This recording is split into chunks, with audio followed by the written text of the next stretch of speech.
Aujourd'hui, 13 points ont été, disons, réunis pour constituer ce qu'on appelle les thématiques du cadre du dialogue que nous avons globalement rejeté parce que le format ne répondait pas aux attentes des Guinéens.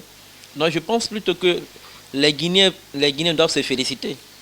Et même ceux qui partagent avec nous les valeurs de démocratie et de respect des droits de l'homme doivent se féliciter d'avoir une classe politique qui est désormais attachée aux principes et aux lois qui gouvernent notre pays. On n'a pas rejeté le cadre de dialogue, on a invité à la mise en place d'un cadre de dialogue conformément à l'article 77 de la charte, n'ayant pas trouvé, disons, de dossier susceptible de mettre le crapin sur le président Sidia Touré, parce que c'est de lui qu'on parle, il faut normalement le citer.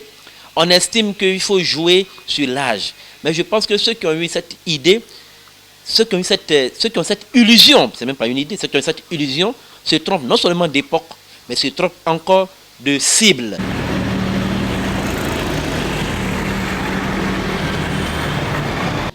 Bon, les conclusions, on en a vu. Il y a des conclusions qui ont été faites, par exemple, sur les questions de candidature indépendante au niveau des législatives et des élections présidentielles.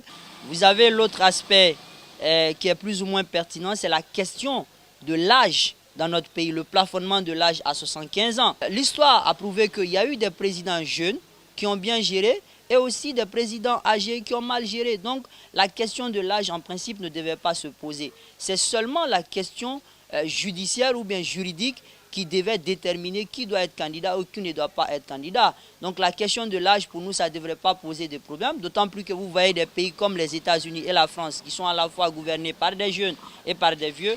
Donc la question de l'âge ne détermine ni la compétence, ni les qualités d'un chef d'État.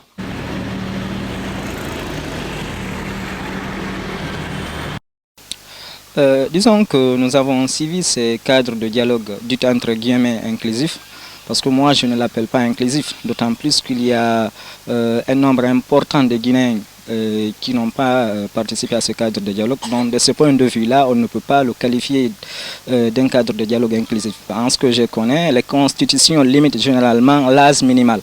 Mais l'âge maximal, généralement, ce n'est pas limité. Il ne faudrait pas élaborer des textes discriminatoires. D'autant plus que la loi, elle est d'intérêt général, elle est de caractère général et impersonnel. Il faut laisser les électeurs, le terrain va éliminer les candidats, mais il faut laisser la chance à tout un chacun de compétir.